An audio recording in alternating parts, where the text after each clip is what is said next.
kata-kata Imam Al-Ghazali tentang kelebihan ilmu, kelebihan ulama, tentang ulama akhirat dan ulama dunia. Langsung jelas ditulis dalam kitabnya, ulama dunia adalah ulama jahat, ulama jahat, ulama dunia. Makna daripada jahat yang kata dipulih dia adalah hanagot. Watek hanagot berarti bro. Sama dengan ulama god, ulama dunia, ulama god, ulama akhirat, ulama hanagot, ulama dunia, ulama bro. Maka oleh musannaf pengarang kitab Syiarus Salikinnya membedakan yang mana ulama dunia, yang mana ulama akhirat.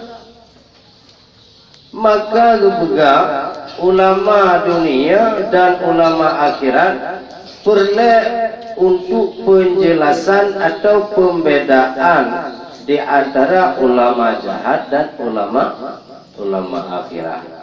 Ulama jahat adalah mereka yang maksudnya dengan belajar ilmu untuk bersedap-sedap dengan kesukaan dunia. Yo macam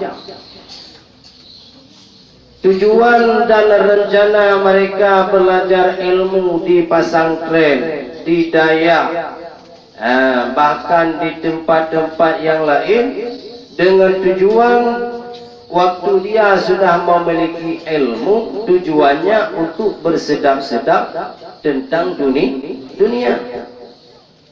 Karena waktu kita nyatakan urang kana ilmunya, urang kacar, kana power, ka dihormati. Sehingga kita dengan ilmu, tujuan dan penuh ilmu penuh, mangat dihormati lego, mangat iprayu lego. Dengan ilmu kita dah pernah ilmu akhirat, tujuan mangat lebih sedekah.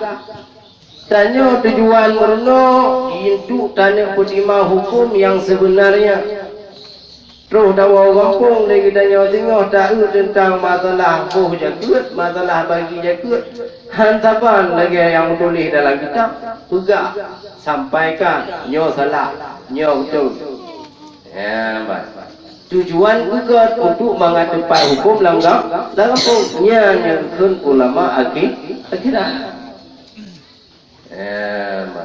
Banyak tujuan macam saya, yo kujak yang berdoa ilmu kepancaran yang dikunyah beri kudebat.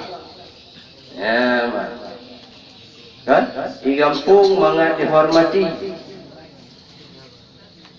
Yang salah.